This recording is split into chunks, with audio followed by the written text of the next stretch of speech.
சரி சரிங்க சரிங்க சார். நேற்றும் என்றும் என்றும் மாறாத தேவாதி தேவனி சுவாமி தகப்பனே, இதோ என் தேவனாய் கர்த்தர் கொடுத்த இந்த நேரத்திற்காக நன்றி செலுத்துகிறோம் ராஜா. இதோ நாங்கள் ஒரு சிறு மந்தையாக கூடி என் தேவனுடைய வார்த்தையை நாங்கள் சுவாமி ஒருவருக்கு ஒருவர் ஆண்டவரை தாம்பி நாங்கள் தெரிந்து கொள்ள என் தேவனாய் கர்த்தர் நல்ல ஒரு ஸ்லாக்கியத்தை கொடுத்திருக்கீங்க. அதுக்காக நன்றி செலுத்துகிறேன் சுவாமி. ஆண்டவர் இதோ ஆண்டவர் தகப்பனே, எங்களுக்கு உங்க சத்தியத்தை சொல்வதற்காக அது டாக்டரை எங்களுக்கு கொடுத்திருக்கீங்க சுவாமி. அதற்காக உங்க நன்றி செலுத்துகிறோம் ஆண்டவரை தகப்பனே. இதோ எவ்வளவு கஷ்டங்கள் மத்தியிலும் ஆண்டவரே என் தேவனாய் கர்த்தர் அவருக்கு எங்களுக்காக என்னென்ன ஆயத்தம் செய்ய வேண்டுமோ அதெல்லாம் செய்த ஆண்டவர் சுவாமி எங்களுக்கு உமது சத்தியத்தை அவர் எங்களுக்கு பகிர்ந்து கொள்கிறாரு. அதற்காக நன்றி செலுத்துகிறேன் சுவாமி. எல்லா நேரங்களிலும் எல்லா கஷ்டங்களிலும் சுவாமி எங்களையும் அவர் ஆஹ் தேற்றும்படியாக சுவாமி இந்த சத்தியத்தை அவர் தந்து வருகிறார். அதுக்கு நன்றி செலுத்துகிறேன் ராஜா. இப்பேற்பட்ட நேரத்தை எங்களுக்கு கொடுத்த கிருபைக்காக நன்றி செலுத்துகிறேன் சுவாமி. இது ஆண்டவரே இந்த மந்தையிலே சுவாமி நம் யார் யாரெல்லாம் வர வேண்டுமோ அவர்களையும் இந்த தேவனை கருத்து சரியான நேரத்தில் வந்து ஏதோ உங்கள் சத்தியத்தின் வார்த்தைகள் ஆண்டவரே அதை கேட்டு ஆண்டவரே நாங்கள் எங்கள் வாழ்க்கையை நாங்கள் பயன்படுத்தவும் ஆண்டவரே ஒவ்வொரு நாளும் நாங்கள் சுவாமி எங்கள் மனமானது ஆண்டவரே சுவாமி மறுபடியுமாக என் தேவனிடத்தில் நாங்கள் கிட்டி சேர என் தேவனை கருத்து பாராட்டுங்க. என்ன தேவனாய் கர்த்தர் மேல் நாங்கள் வைத்திருக்கிற விசுவாசம் ஒருபோதும் குறையில்லாமல் பாதுகாத்துக் கொள்ளுங்க சுவாமி. அதுக்குரிய பலனை கொடுங்க, வழிநடத்துங்க. எல்லாவற்றையும் தேவனுடைய பாதுகாப்பு கொடுக்கிறேன். நீங்களே பொறுப்பிட்டு நடத்துங்க. இயேசு நாமத்தில் பிதாவே, ஆமென். நல்லது ஜெபத்தை எடுத்த சகோதரரையும் அவர் செய்கிற ஊழியங்களையும் தேவன் ஆசீர்வதிப்பாராக. இந்த கூடுகையின் சார்பாக உங்களுக்கு நன்றியை தெரிவித்துக் கொள்கிறோம். இப்பொழுது இந்த டாபிக் உள்ள போகலாம். என்னுடைய ஸ்கிரீன் உங்களுக்கு தெரியுதான்னு மட்டும் சொல்லுங்க.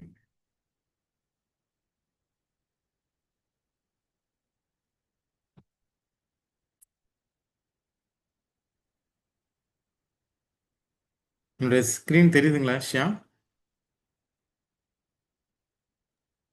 சரிங்க சபா. இந்த நாள்ல நம்ம பார்க்க இருக்கிற தலைப்பு செல்வத்தினால் உண்டாகும் ஆபத்துக்கள், இல்லைன்னா நம்ம ஐஸ்வர்யத்தினால் வருகிற ஆபத்துக்கள், எப்படி வேணா இதை எடுத்துக்கலாம்.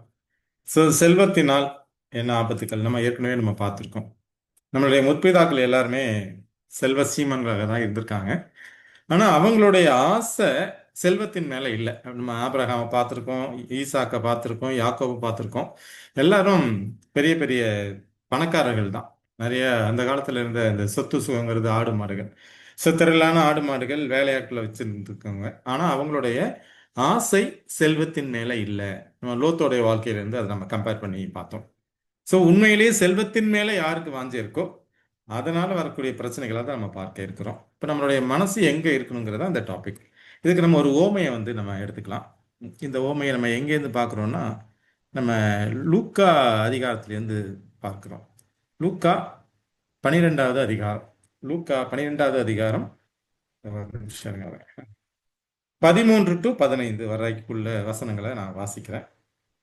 அப்பொழுது ஜனக்கூட்டத்தில் ஒருவன் அவரை நோக்கி, போதகரே, இருங்க வரேங்க, நம்ம இந்த டாபிக் ஃபர்ஸ்ட்ல இருந்தே வாசிப்போம். 12, 16 மற்றும் 17. லூக்கா 12, 16, 17 வாசிக்கலாம். அல்லாமலும் ஒரு ஓமையை அவர்களுக்கு சொன்னார்.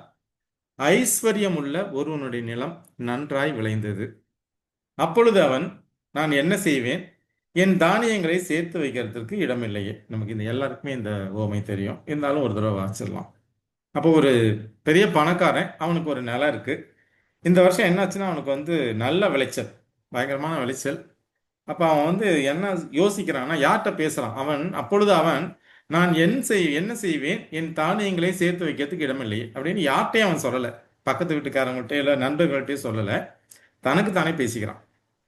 நல்ல விளைச்சல் விளைஞ்சிருக்கு, ஆனால் சேர்த்து வைக்கிறதுக்கு என்ன இல்லை, இடம் இல்லை அப்படின்னு சொல்கிறான். அடுத்த 2 வசனங்கள் பார்த்தோம்னா, நான் ஒன்று செய்வேன், என் களஞ்சியங்களை இடித்து பெரிதாக கட்டி எனக்கு விளைந்த தானியத்தையும் என் பொருள்களையும் அங்கே சேர்த்து வைத்து, பின்பு ஆத்மாவே, உனக்காக அநேக வருஷங்களுக்கு அநேகம் பொருள்கள் சேர்த்து வைக்கப்பட்டிருக்கிறது. நீ இளைப்பாரி புசித்து குடித்து பூரிப்பாயிரு என்று என் ஆத்மாவுடைய சொல்லுவேன் என்று தனக்குள்ளே சிந்தித்து சொல்லிக் கொண்டான். இப்போ ஒரு பெரிய பணக்காரன், அவனுக்கு ஒரு நல்ல நிலம், நல்ல விளைச்சல் விளைஞ்சது, ரொம்ப ஜாஸ்தி. அப்போ அவன் என்ன மனசில் நினைக்கிறான்னா, சந்தோஷமாயிட்டான். சந்தோஷமாகி நம்ம இருக்கிற அந்த நெல் கொட்டி வைக்கிற கோதுமை கொட்டி வைக்கிற அந்த இடத்த வந்து பெருசா கட்டி அந்த களஞ்சியத்தை இடிச்சிட்டு, சின்னதாக இருக்கிறத இடிச்சிட்டு பெருசா கட்டி அதில் கோதுமையை சேர்த்து வச்சு நல்லா சந்தோஷமா ரொம்ப நாள் வாழ்ந்து சாப்பிட்டு சந்தோஷமா இரு அப்படின்னு யாருக்கிட்ட சொல்லிக்கிட்டு இருக்கான்னா தனக்கு தானே மனசுக்குள்ள சொல்லிக்கிட்டு இருக்கான். அடுத்த வசனங்கள். அப்பொழுது தேவனும் அவனை நோக்கி, மதிகேடனே, உன் ஆத்துமா உன்னிடத்திலிருந்து இந்த ராத்திரியிலே எடுத்துக்கொள்ளப்படும். அப்பொழுது நீ சேகரித்து வைத்தவைகள் யாருடையது ஆகும் என்றார். தேவனிடத்தில் ஐஸ்வர்யவானாய் இராமல் தனக்காகவே பொக்கிஷங்களை சேர்த்து வைக்கிறவன் இப்படியே இருக்கிறான் என்றார். இப்ப இந்த பணக்காரனுடைய மனநிலை நமக்கு புரிஞ்சு போச்சு. பணக்காரன் நிறைய விளைஞ்சிருச்சு, அதை வந்து யார்கிட்டையும் பகிர்ந்து கொடுக்கல. அவன் என்ன பண்றான்னா தான் களஞ்சியத்தில் சேர்த்து வச்சு தான் மட்டும் சந்தோஷமா இருக்கணும்னு பார்க்கறான். ஆனா தேவனுடைய பார்வையில அவன் இன்னைக்கு நைட்டு சாக போறான். செத்து போனதுக்கு அப்புறம் அவனுடைய சொத்து சுகங்கள் தானியங்கள் ஒன்றும் பிரயோஜனமா இருக்காது.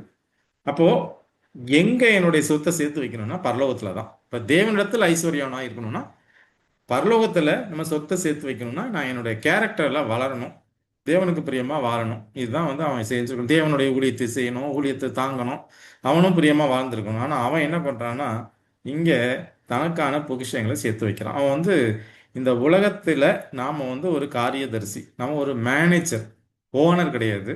ஸோ நம்மளுடைய மனைவி ஆகட்டும், நம்முடைய கணவர் ஆகட்டும், நம்முடைய பிள்ளைகள், நம்முடைய சொத்து சுகங்களுக்கும் நம்ம யாருன்னா வெறும் மேனேஜர் தான்.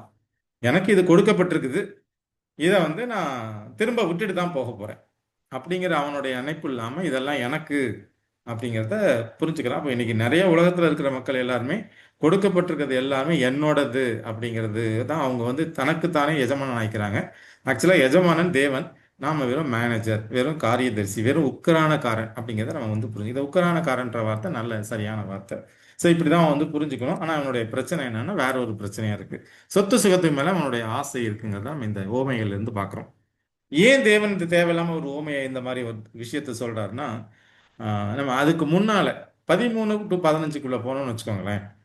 அப்பொழுது ஜனக்கூட்டத்தில் ஒருவன் அவரை நோக்கி, போதகரே, ஆஸ்தியை பாகம் பிரித்து என் வீதத்தை எனக்கு தரும்படி என் சகோதரனுக்கு கட்டளையிட வேண்டும் என்று கேட்டுக்கொண்டான். இப்போ இங்க இயேசு கிறிஸ்துவ அண்ணன் தம்பி பிரச்சனையில வந்து சமரசம் பண்ற ஒரு ஆளா பாக்குறாங்க. இப்போ ஒருத்தன் வந்து என்ன சொல்றான், எனக்கும் எங்க அண்ணனுக்கும் பிரச்சனை, எங்களுக்கு சொத்து இருக்கு, அதை நீங்க வந்து என்ன பண்ணுங்க, சரியா பாகம் பிரிச்சு என் பங்கை எனக்கு கொடுங்க, அவர் பங்கை அவனுக்கு கொடுங்க அப்படின்னு கேட்டுக்கிறான். இதுதான்.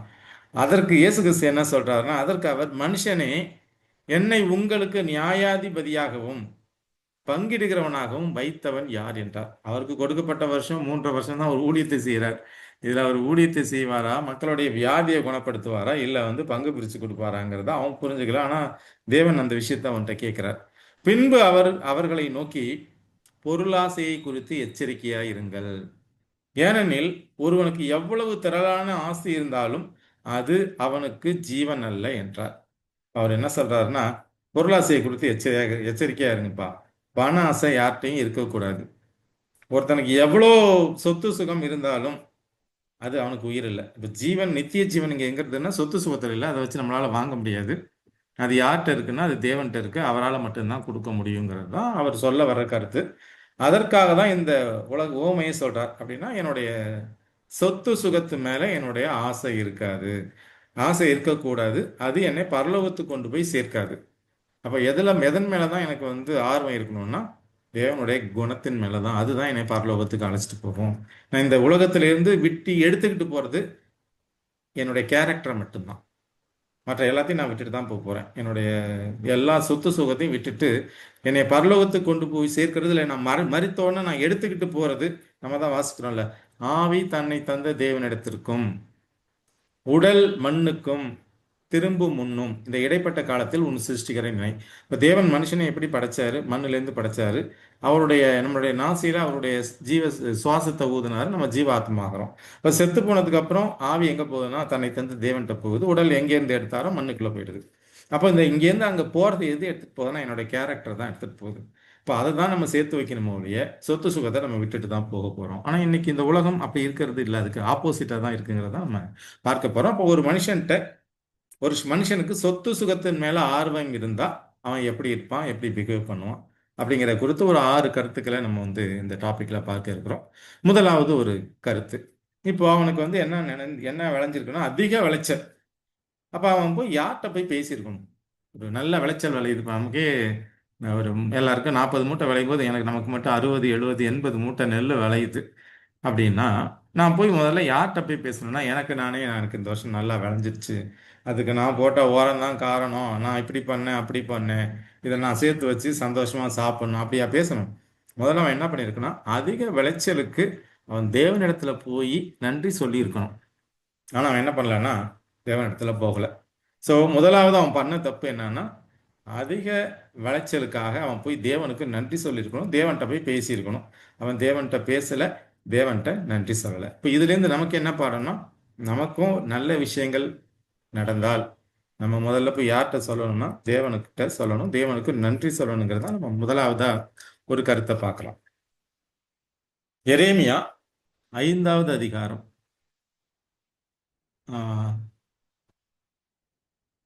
ஸ்க்ரீன்ல வந்து அந்த ஸ்க்ரீன் ஷேரிங், அந்த கிரீன் கலர் சார், ரிச்சர் சார் போக மாட்டேங்குது சார். சார் தெரியும் சார். இப்ப தெரியல, எனக்கு இங்க மறைக்குதுங்க, இப்ப தெரியுதுங்க. எரேமியா 5வது அதிகாரம் 28 மற்றும் 29 வசனங்கள். கொழுத்து சலுக்கு பண்ணுகிறார்கள், துன்மார்க்கனுடைய செயல்களை கண்டிக்காமல் விடுகிறார்கள், திக்கற்றனுடைய வழக்கை விசாரியாமல் தாங்கள் மாத்திரம் வாழுகிறார்கள், எளியவர்களின் நியாயத்தை தீரார்கள், இவைகளை விசாரியாது இருப்பேனோ, இப்படிப்பட்ட ஜாதிக்கு என் ஆத்துமா நீதியை சரி கட்டாது இருக்குமோ என்று கர்த்தர் சொல்கிறார். அப்ப எனக்கு சொத்து சுகம் கிடைக்குது அப்படின்னா, கடவுள் நீ மட்டும் வச்சு சந்தோஷமா வாழு அப்படிங்கிறதுக்காக இல்லை.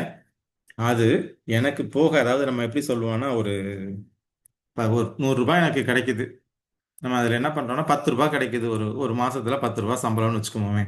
அந்த 10 ரூபாயில ஒரு பங்கு கடவுளுக்கு, அதாவது முதல் பங்கு, 2வது பங்கு தான தர்மத்துக்கு, மீதி இருக்கிற 8 தான் நமக்கு. அப்படிதான் நம்ம வந்து பிரிச்சுக்கணும். ஆனால் நம்ம என்ன பண்ணுறோம்னா, நிறைய நேரத்தில் இப்போ நான் என்ன பண்ணுறோம், அந்த முதல் பங்கு கடவுள்கிட்ட கொடுத்துட்றோம், ஆனால் மீதி இருக்கிற 9 பங்கை நம்ம தான் எடுத்துக்கிறோம்.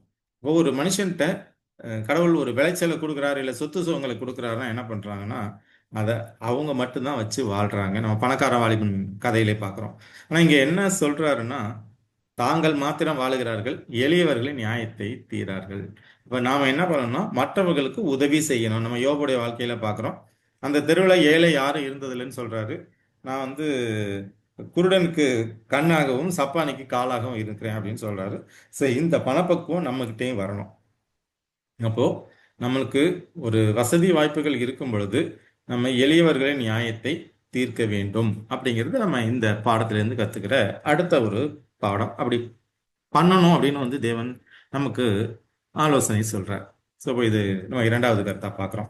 முதலாவது என்ன கருத்து பார்க்குறோம்னா, எனக்கு வந்து ஒரு நல்ல விஷயங்கள் நடக்குதுன்னா நான் தேவனுக்கு நன்றி சொல்லணும், கொடுக்கப்பட்ட விஷயத்த நான் எனக்கு மட்டும் வச்சுக்காம மற்றவர்களோட பகிரணுங்கிறது தான் நம்ம 2வது கருத்து.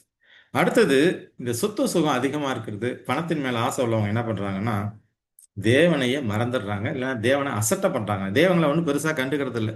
அவங்க வந்து சுயம்ங்கிறதுக்குள்ள வந்துடுறாங்க. நான் சம்பாரிச்சு இதெல்லாம் அடைஞ்சது, தேவன் கொடுத்தது அப்படிங்கிறத விட்டுட்டு, ஏன்னா அந்த உலகமே தேவனால தான் இயங்குறது. தேவன் வந்து அதான் சொல்றாங்களே, ஒரு சிட்டுக்குருவி, அடைக்கலான் குருவி கீழே விழுவுனா கூட தேவனுடைய பர்மிஷன் இல்லாமல் விழுவாது அப்படின் போது, ஒரு மனுஷனுக்கு நடக்கிற எல்லா விஷயத்திலும் தேவனுக்கு அதில் பங்கு இருக்குங்கிறத நினைச்சு நன்றி சொல்லாம என்ன பண்றாங்கன்னா, பணக்காரர்கள் தேவனை மறந்துடுறாங்க, அசட்டை பண்றாங்க அப்படிங்கிறது நம்ம அடுத்த கருத்தா பார்க்கிறோம். உபாகமம் 32வது அதிகாரம் 15வது வசனம். யசூரன் கொழுத்து போய் உதைத்தான், கொழுத்து ஸ்தூலித்து நினம் துண்ணின போது தன்னை உண்டாக்கின தேவனை விட்டு தன் ரட்சிப்பின் கண்மலையை அசட்டை பண்ணினான். அப்போ பழமொழி எல்லாம் சொல்லுவாங்கல்ல, நண்டு கொளுத்தா வலையில இருக்காது அப்படின்றது மாதிரி. அப்ப யாரு வந்து இப்போ அது அது கொளுத்தது அப்படின்னா நிறைய பணம் இருக்குது, பணக்காரர்கள் அப்படிங்கிற அர்த்தத்துல இதுல வந்து தேவன் இந்த வார்த்தைகளை போடுறாரு. அப்போ ஒரு பெரிய பணக்காரன் என்ன பண்றான்னா, அவனுக்கு நிறைய பணம் வந்து சேர்ந்ததுக்கு அப்புறம் தன்னை உண்டாக்கின தேவனை விட்டு தன் ரட்சிப்பின் கண்மலையை அசட்டை பண்ணினான். அப்போ இவன் அசட்டை பண்றான். யாரு? இந்த ஓமையில பாக்குறவன். இதுல இருந்து வர்ற பாடம், நம்ம என்ன பண்ணக்கூடாதுன்னா அசட்டை பண்ணக்கூடாதுங்கிறத நம்ம இதுல இருந்து புரிஞ்சுக்கிறோம். தானியேல் 4:30 வாசிச்சிருக்கோன்னு வச்சுக்கோங்களேன். நம்ம நெபுகாத்நேச்சர் ஏன் விழுந்து போறார் அவருக்கு ஒரு வியாதி வருது. அவர் வந்து ஒரு மனவியாதி வருது. தன்னை வந்து மாடா நினைச்சு என்ன பண்றாருன்னா புல்ல திங்கிறாரு. அது மாதிரி ஒரு வியாதி வருது. அதுக்கு வர்றதுக்கு காரணம் என்னன்னா, அவர் வந்து அந்த அந்த ராஜ்யத்தை பொன் நகரின்னு சொல்லுவாங்க. ஏன்னா அந்த டோட்டல் பாபிலோன் சாம்ராஜ்யமும் அந்த காயினே அங்க பாத்தீங்கன்னா டிரான்சாக்ஷனே கோல்டு தான். அந்த மாட மாளிகை மேல நின்று பார்க்கும்போது அந்த ஃபுல் ராஜ்யம் அப்படியே தங்கத்தால மினுமினு ஜொலிக்கும் அப்படின்னு சொல்லுவாங்க. அந்த அளவுக்கு அது வந்து செல்வ செழிப்பான ஒரு நகரம். அது மிகுந்த பொன்னை உடையது. அங்கே டிரான்சாக்ஷனே பொண்ணுன்னு பார்க்குறோம். அதாவது அது எப்படி சொல்லுவாங்கன்னா பொன் நகரி அப்படி சொல்லுவாங்க. ஸோ அதுல வந்து அவன் நின்றுட்டு தன்னுடைய நகரத்தை பார்க்குறான். அந்த அரண்மனை மாளிகையில் நின்று பார்க்கும் பொழுது அது அப்படியே அவனுக்கு பயங்கர சந்தோஷத்தை கொடுக்குது. அப்போ அவன் என்ன மனசுல சொல்றான்னு பார்த்துங்க. இது என் வல்லமையின் பராக்கிரத்தினால் என் மகிமை பிரதாபத்துக்கென்று ராஜ்யத்துக்கு அரமனையாக நான் கட்டின மகா பாபிலோன் அல்லவா என்று அவன் சொன்னான். அப்ப இதை என்ன சொல்றான்னா, தேவன் எனக்கு கொடுத்தாருங்கிற அந்த நன்றி விசுவாசம் அவனுக்கு இல்லாம, இது என்னுடைய பலத்தினால நான் சம்பாதிச்சது, அதான் நான் கட்டின மகா பாபிலோன் அல்லவா, அந்த வார்த்தை அவன் வாயில இருக்கும்போதே அவனுக்கு என்ன பண்ணுது, அந்த மனவியாதி வந்துருது. அதுக்கப்புறம் அவன் உணர்றான், தேவன் தான் எல்லாத்தையும் அவர் தான் அப்படிங்கிறது அவன் உணர்ந்ததுக்கு அப்புறம் தான் என்ன பண்றான்னா, அவனுக்கு திரும்ப பழைய நினைவு வருது. அது வரைக்கும் அந்த ராஜ்யத்தை யார் ஆள்றாங்கன்னா நம்ம தானியேல் தான் ஆள்றாருங்கிறதெல்லாம் அவனுக்கு தெரிஞ்ச ஒரு விஷயம். அப்போ எனக்கு கொடுக்கப்பட்ட எல்லாத்துக்கும் நான் தேவனுக்கு நன்றி உள்ளவர்களாக இருக்கணும், தேவனுக்கு நன்றி சொல்லணும். என்னால் அப்படிங்கிறது, நான்கிறது சுயங்கிறது அங்க சாகனுங்கிறதா நம்ம இந்த வசனத்துல இருந்தும் பார்க்கிறோம். உபாகமம் 6வது அதிகாரம் 10, 11, 12. உன் தேவனாகிய கர்த்தர் உனக்கு கொடுப்பேன் என்று ஆபிரகாம், ஈசாக்கு, யாக்கோபு என்பவர்களாகிய உன் பிதாக்களுக்கு ஆணையிட்டு கொடுத்த தேசத்தில் உன்னை பிரவேசிக்க பண்ணும் போதும் நீ கட்டாத வசதியான பெரிய பட்டணங்களையும் நீ நிரப்பாத சகல நல்ல வஸ்துக்களாலும் நிரம்பிய வீடுகளையும் நீ வெட்டாமல் வெட்டப்பட்டிருக்கிற துறவுகளையும் நீ நடாத திராட்சை தோட்டங்களையும் ஒலிவ தோப்புகளையும் அவர் உனக்கு கொடுப்பதினால் நீ சாப்பிட்டு திருப்தியாகும் போதும் நீ அடிமைப்பட்டிருந்த வீடாகிய எகிப்து தேசத்திலிருந்து உன்னை புறப்பட பண்ணின கர்த்தரை மறவாதபடிக்கு எச்சரிக்கையாயிரு. இப்ப இங்க என்னென்ன விஷயத்த சொல்றாருன்னா, அங்க இருந்த இப்ப எரிக மாதிரி பெரிய பெரிய நகரத்தோட கோட்டைகள் எல்லாம் இந்த இஸ்ரேல் மக்கள் போய் கட்டல. அங்க இருக்கிற கிணறுலாம் அவங்க வெட்டல. அங்க இருக்கிற திராட்சை செடியில இருக்கிற பழத்தை போய் இவங்க பறிச்சு சாப்பிட்டாங்களே, நட்டு அதை விவசாயம் பண்ணி அதை பழம் பழுக்கிற அளவுக்கு தண்ணி ஊற்றி வளர்த்தது வந்து அங்க உள்ள ஜாதிகள். தேவன் என்ன பண்றாருன்னா, அவங்களுடைய நகரத்தையும் அவங்களுடைய வீட்டையும் அவங்களுடைய விவசாயத்தையும் அவங்கள துரத்தி விட்டுட்டு இந்த மக்களுக்கு கொடுக்குறார். அப்ப இவங்க போனோன்னு என்ன பண்றாங்கன்னா, ஒரு கம்ஃபர்ட்டா ஒரு வீட்டில் தங்கியிருக்காங்க. அந்த வீட்டில் தேவையான வசதிகள்லாம் இருக்கு, சாப்பிட்றதுக்கு விவசாயம் இருக்கு. எல்லாம் பண்ணி சாப்பிடும் பொழுது நீ என்ன பண்ணாத, உன் பழைய விஷயத்த மறக்காத, நீ கர்த்தர் அங்கேருந்து அழைச்சிட்டு வந்து உன்னை மறக்காத அப்படின்னு அவர்களுக்கும் மட்டும் எச்சரிக்கை இல்லை, நமக்கும். நாமளும் எந்த நிலையிலேருந்து இந்த நிலைக்கு உயர்ந்து இருக்கிறோம். எல்லாருமே ஒரு பெருத்தோன்ன பெரிய நிலையிலேருந்து பான் வித் சில்வர் ஸ்பூன்லாம் கிடையாது. எல்லாரும் கீழ்நிலையிலேருந்து இன்னைக்கு ஒரு நல்ல நிலைக்கு வந்திருக்கிறோம்னா நம்ம கடந்து வந்த பாதையை பார்த்து அதை வந்து நன்றி செலுத்தணும். நம்ம வசதியாக இருக்கும் பொழுது இந்த ஓமையில வர்ற அந்த ஐஸ்வர்யவன் மாதிரி நன்றி இல்லாதவனாக தனக்கு தானே அப்படிங்கிற மாதிரி இல்லாம கடவுள் தான் எனக்கு அதெல்லாம் கொடுத்தாருன்னு என்ன பண்ணணும்னா நம்ம நன்றி செலுத்தணும். அப்போ நம்ம ஒரு நல்ல நிலைக்கு இருக்கும் பொழுது கடவுளை அசட்டை பண்ணக்கூடாது, கடவுளை மறக்கக்கூடாது, எப்பவுமே நன்றி உள்ளவனாக இருக்கணுங்கிறதா நம்ம வந்து பார்க்கிற மூன்றாவது கருத்துங்கிறத நம்ம மூன்றாவது கருத்தா பார்க்கிறோம். அடுத்தது பணக்காரன், பணம் ஒரு செல்வத்து மேல ஆசை உள்ளவன் என்னன்னா அவனோட இருதயம் கெட்டது தான் நினைச்சுக்கிட்டு இருக்கும், தீமையால் தான் நிறைந்திருக்குதுங்கிறது தான் அடுத்த கருத்து. பிரசங்கி 9வது அதிகாரம் 2 மற்றும் 4 வசனங்களை வாசிப்போம். எல்லோருக்கும் ஒரே விதமாய் சம்பவிக்கிறது சூரியனுக்கு கீழே நடக்கிறது எல்லாவற்றிலும் விசேஷத்த தீங்காம். ஆதலால் மனுபுத்திரரின் இருதயம் தீமையால் நிறைந்திருக்கிறது. அவர்கள் உயிரோடு இருக்கும் நாளளவும் அவர்கள் இருதயம் பைத்தியம் கொண்டிருக்கிறது. பின்பு அவர்கள் செத்தவர்களிடத்தில் போகிறார்கள். இப்போ இந்த உலகத்துல நிறைய சொத்து சுகம் ஐஸ்வர்யம் வச்சிருக்கிறவனுடைய இருதயம் என்னன்னா தீமையாக தான் நடந்துட்டு இருக்கு. மேலும் மேலும் சம்பாதிக்கணுங்கிற அந்த வாஞ்சையில் அவங்க இருக்கிறாங்களோடைய அதை மற்றவர்களோட பகிரணும், அதை தேவனுடைய ஊழியத்துக்குன்னு செலவு பண்ணணும், ஒரு பர்டிகுலர் பார்ட், அதை தசமபாகமாக கொடுத்து அதை சப்போர்ட் பண்ணணும் ஊழியத்தை அப்படிங்கிற நினைப்பு இல்லை. அவங்களுடைய எண்ணம் எப்படி இருக்குன்னா தீமையாக தான் இருக்கு. தீமையாக இருந்து அப்படியே வாழ்ந்து அவங்க எங்கே போகிறாங்கன்னா செத்தவர்களிடத்தில் போகிறார்கள்னா அவங்க பரலோகத்துக்கு போகிறதில்ல. அவங்க எங்கே போகிறாங்கன்னா சாக போகிறவங்கன்னா நித்திய மரணத்துக்குள்ளே போகிறவங்கள்ட்ட தான் அவங்க போகிறாங்க. இதற்கு நீங்களா இருக்கிறவன் யார்? உயிரோடு இருக்கிற அனைவரிடத்திலும் நம்பிக்கை உண்டு, செத்த சிங்கத்தை பார்க்கலும் உயிருள்ள நாய் வாசி. இப்போ நம்மளுடைய நம்ம இதுக்கெல்லாம் நீங்கி விளங்கி இருக்கணும். நாம அந்த பணத்தின் மேல ஆசை இருக்கக்கூடாது. இதுதான் கான்செப்ட். ஸோ நம்மளோட இருதயம் வந்து பணத்தின் மேல ஆசை இருந்தா அது என்ன இருக்கும்? அதுல கெட்ட விஷயங்கள் தான் இருக்கும். பணக்காரன் அதை எப்படி சம்பாதிக்கலாம், அதை எப்படி சேர்த்து வைக்கலாம், மேலும் மேலும் எப்படி பெருக்கலாம், யாரை நசுக்கலாம், அப்படிதான் யோசிப்பாங்களோடய அவங்க என்ன பண்ண மாட்டாங்க, அவங்க வந்து நல்லதை யோசிக்க மாட்டாங்க, தேவனுடைய குணத்தை வெளிப்படுத்த மாட்டாங்கிறது தான் இந்த வசனம் நமக்கு சொல்லுகிற விஷயம். மத்தேயு 23:25. மாயக்காரராகிய வேதபாரகரே, பரிசேயரே, உங்களுக்கு ஐயோ! போஜன பாத்திரங்களின் வெளிப்புறத்தை சுத்தமாக்குகிறீர்கள், உட்புறத்திலோ அவைகள் கொள்ளையினாலும் அநீதத்தினாலும் நிறைந்திருக்கிறது. இந்த பரிசேயர்கள் வேதபாரகர்கள் அவங்களுடைய வெளிப்பகுதினா அவங்க நல்ல ட்ரெஸ்ஸை போட்டுக்கிட்டு எல்லாருக்கும் முன்னாடி ஜெபம் பண்றது, பைபிள் எடுத்து வாசிக்கிறது, அவங்களுடைய தோரா புஸ்தகத்தை எடுத்து வாசிக்கிறது, இந்த மாதிரி தான் அவங்க வெளிப்புறத்துல பார்த்தா நல்லவங்க மாதிரி தெரிவாங்க. ஆனா அவங்களுடைய உள்ளம் கொள்ளையினாலும் அநீதத்தினாலும் நிறைந்திருக்கிறதுனா, இப்போ ஒரு யூத முறைப்படி அவங்க எந்த ஊர்ல வசிச்சாலும், ஒரு யூதர்கள் அந்த எருசலேமை விட்டு, யூத தேசத்தை விட்டு வேற எந்த தேசத்துல வசிச்சாலும் அவர்கள் என்ன பண்ணணும்னா வருஷத்துக்கு இத்தனை முறை எருசலேமுக்கு வரணும்.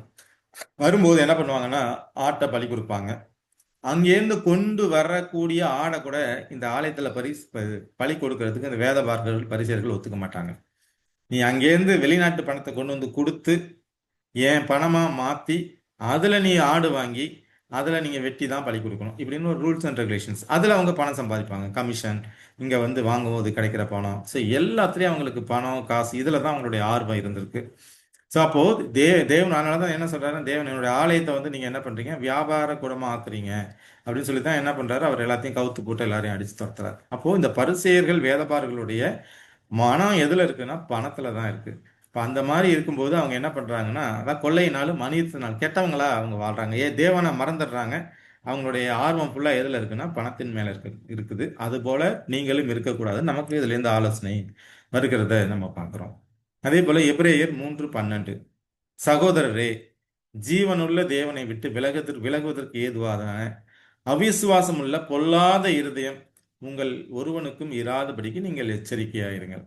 அப்போ ஒரு மனுஷன்கிட்ட மனுஷனுக்கு பணத்தின் மேல ஆர்வம் இருந்தா அவன்கிட்ட என்ன இருதயம் இருக்கும்னா பொல்லாத இருதயம் தான் இருக்கும். இப்போ பணத்தின் மேல ஆசை இருக்கக்கூடாது. பணம் வேண்டான்னு நாங்கள் இதுல சொல்லவே இல்லை, தேவன் அப்படி சொல்லலை.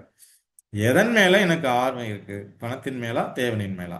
அப்போ அதுதான் அந்த பணத்தின் மேல ஆசை இருக்கிறவங்களுக்கு இருதயம் எப்படி இருக்குன்னா கெட்டு போன இருதயம், பொல்லாத இருதயமாக தான் இருக்குங்கிறத நம்ம அடுத்த கருத்தா பார்க்கிறோம்.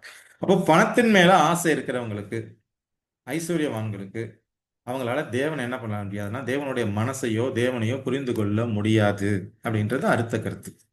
உபாகமம் 28வது அதிகாரம் 29வது வசனம், குருடன் அந்தகாரத்திலே தடவி திரிகிறது போல நீ பட்ட பகலிலே தடவி கொண்டு திரிவாய், உன் வழிகளில் ஒன்றும் உனக்கு வாய்க்காதே போம், உதவி செய்வார் இல்லாமல் நீ என்னாலும் ஒடுக்கப்படுகிறவனும் பறி கொடுக்கிறவனுமா இருப்பாய். அப்போ ஒரு மனிதன் பணத்தின் மேல ஆசை உள்ள ஒரு ஐஸ்வர்யவான் என்ன பண்றான்னா, கடவுள் யாருப்பா, கடவுள் எனக்கு தெரியாது அப்படிதான் அவன் வந்து சொல்லுவான். அவனுக்கு வந்து நம்பிக்கை பணத்தால முடியாதது ஒண்ணும் இல்லை, என்னையால முடியும், என்னுடைய பணத்தால முடியும் அப்படிங்கிற ஒரு மனப்பக்குவத்துக்குள்ளதான் இருப்பாங்க. அப்ப அவன் வந்து குருடன் எப்படி அந்த காலத்துல தடவி திரிகிறது போல நீ பட்டப்பகலிலே தடவி கொண்டு திரிவாய்னா அவனால தேவனை தேடி கண்டுபிடிக்கவே முடியாது. ஏன்னா அவன் சுயத்துல இருக்கிறாங்கிறது தான் நம்ம அடுத்த ஒரு கருத்தா பார்க்கிறோம். அப்ப பணக்காரனால தேவனை தேடியெல்லாம் கண்டுபிடிக்க முடியாதுன்னா அவனுக்கு அந்த சிந்தனையும் இருக்காது, எண்ணமும் இருக்காதுங்கிறது தான் பார்க்கிறோம். சங்கீதம் 107:27 இதே தான் சொல்லுது, வெறித்தவனை போல் அலைந்து தடுமாறுகிறார்கள், அவர்களுடைய ஞானம் எல்லாம் முழுகி போகிறது. அவங்க எதையுமே சுயமா சிந்திக்க மாட்டாங்க, அவங்களுடைய எண்ணம் பணத்தின் மேல மட்டும்தான் இருக்கும். அப்போ அவங்க வந்து தேவனை தேடியெல்லாம் கண்டுபிடிக்க மாட்டாங்க. அப்போ என்னுடைய எண்ணம் எதுல இருக்குங்கிறத நம்ம புரிஞ்சுக்கணும். மத்தேயு 27:22, பிலாத்து அவர்களை நோக்கி, அப்படியானால் கிறிஸ்து என்னப்படுகிற இயேசுவை நான் என்ன செய்ய வேண்டும் என்று கேட்டான். அவனை சிலுவையில் அறைய வேண்டும் என்று எல்லாரும் சொன்னார்கள். மக்கள் கஷ்டத்துல இருக்காங்க, பிரச்சனையில் இருக்கிறாங்க. இந்த ரவிமார்கள் என்ன பண்றாங்கன்னா காசு கொடுக்குறாங்க. காசை கொடுத்தோன்னே அந்த நாள்ல இயேசுகிட்டேருந்து சுகத்தை பெற்றுக்கொண்ட ஜனங்கள் அதுல இருக்கிறாங்க. அவங்களே என்ன பண்றாங்கன்னா பணத்தை வாங்கிட்டு இயேசுவை கொலை பண்ணணும் அப்படின்னு சொல்றாங்க. அப்போ பணம் என்ன பண்ணுது, பணத்தின் மேல உள்ள ஆர்வம் தன்னை சிருஷ்டித்தவரையே, தன்னுடைய இரட்சகரையே என்ன பண்ணுதுன்னா கொலை செய்யணும் அப்படின்னு வந்து சொல்லுது. இப்போ பணம் ஒரு மனிதன்கிட்ட எந்த அளவுக்கு கடவுளை மறக்க செய்வதற்கும் கடவுளை மறுதலிப்பதற்கும் கடவுளை கொலை செய்வதற்கும் ஆஹ், அஹ், கொலையும் செய்கிறதுங்கிறத நம்ம இதுல இருந்து என்ன பண்ணலாம்னா நம்ம யோசிச்சு பார்க்கலாம். அடுத்த கருத்து, ஒரு விஷயத்தை செய்கிறோம், நாமளே ஒரு விஷயத்தை செய்கிறோம்னா நிறைய நேரத்தில் கடவுள்கிட்ட கேட்கறதே கிடையாது. நம்ம என்ன பண்ணுவோம்னா நம்ம இஷ்டத்துக்கு தான் அந்த ஒரு விஷயத்தை செய்யுது. ஆனால் இந்த வசனங்கள் என்ன சொல்லுதுன்னா, ஒரு விஷயத்தை நம்ம செய்யணும் அப்படின்னா எந்த விஷயமா இருந்தாலும் தேவனை கேட்டு தான் செய்யணும், தேவனை கேட்டு தான் திட்டமிடணும். இப்போ நம்ம இன்னைக்கு எல்லா விஷயத்தையும் தேவனை கேட்டு திட்டமிடறோம்னா, பிரச்சனைன்னு என்கிட்ட வரும்பொழுது நான் தேவன்கிட்ட போகிறேன், எனக்கு இது மாதிரி பிரச்சனை, எனக்கு இதுலேருந்து வெளியே கொண்டு வாங்கன்னு சொல்கிறனுடைய நல்ல விஷயங்களை நம்ம நிறைய நேரத்தில் கடவுள்கிட்ட கேட்கறது இல்லை. நாமளா என்ன பண்ணுறோம், பிளான் பண்ணி தான் செய்கிறோம். அந்த மாதிரி இருக்கக்கூடாது. எந்த விஷயமா இருந்தாலும், சின்ன சின்ன விஷயமா இருந்தாலும் கடவுள்கிட்ட, இன்னும் சொல்லப்போனால் எங்கள் பாஸ்டர் சொல்கிறது கூட, காய்கறி வாங்க போனால் கூட என்ன காய்கறி வாங்கணும் அப்படிங்கிறத கடவுள்கிட்ட கேட்டு தான் வாங்கணும் அப்படின்ற அந்த அளவுக்கு நம்ம கடவுளும் நமக்குமான உறவு இருக்கணுங்கிறத நம்ம இதிலிருந்து புரிஞ்சுக்கணும். அப்போது இது என்னவா இருந்தாலும் தேவனை கேட்டு தான் செய்யணும், தேவனை கேட்டு தான் திட்டமிடணும். ஏன்?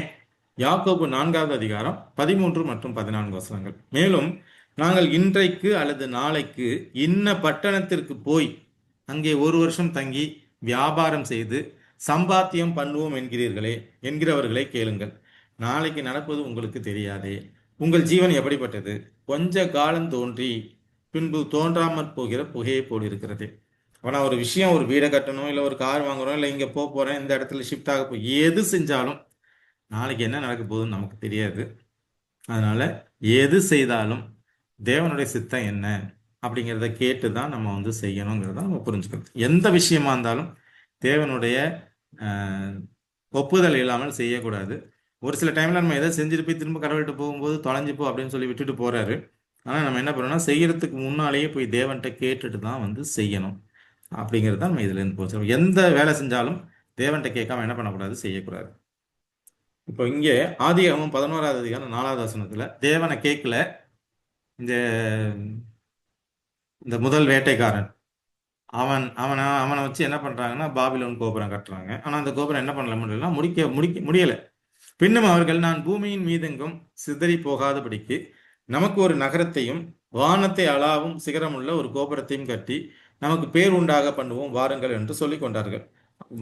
தேவன் சொல்லிட்டாரு, நான் என்னுடைய வானவில்லை அடையாளமாக வைக்கிறேன். இனிமேலுக்கு பூமியை நான் மழையினால தண்ணியினால அழிக்க மாட்டேன் அப்படின்னு ஒரு அக்ரிமெண்ட்டை போட்டு ஒரு உறுதியை கொடுக்குறாரு. ஆனால் இவங்க அதை நம்பாமல் என்ன பண்ணுறாங்கன்னா, ஒரு பெரிய வானளாவிய கட்டடத்தை எழுப்புறாங்க. நாளைக்கு வெள்ளம் வந்துச்சுன்னா நம்ம எல்லாம் என்ன பண்ணலாம்னா அது மேலே ஏறி தப்பிச்சுக்கலாம் அப்படின்ட்டு. அப்போ தேவனை கேட்காம ஒரு விஷயத்த கூட என்ன பண்ணக்கூடாதுன்னா செய்யக்கூடாது. தேவனை கேட்டு தான் செய்யணும். நம்மளோட இஷ்டத்துக்கு செஞ்சோம்னா இந்த பாபியல் கோபுரம் மாதிரி என்ன பண்ணணும்னா தேவன் குழப்பத்தை உண்டு வைக்கார இழிஞ்சு தான் போகுங்கிறத நம்ம என்ன பண்ணலாம்னா இதுல இருந்து புரிந்து கொள்ளலாம். நீதிமொழிகள் 19:21. மனுஷனுடைய இருதயத்தின் எண்ணங்கள் அநேகம், ஆனாலும் கர்த்தனுடைய யோசனையே நிலை நிற்கும். நம்ம என்ன வேணா சிந்திக்கலாம், என்ன வேணா செய்யணும்னு நினைக்கலாம், ஆனா அதெல்லாம் நிலைக்குமா அப்படின்னா கர்த்தருடைய யோசனை தான் நிலைக்கும். இப்போ எல்லாத்துலேயும் கர்த்தருடைய ஆலோசனையை கேட்டு கடவுள்கிட்ட சொல்லிட்டு தான்.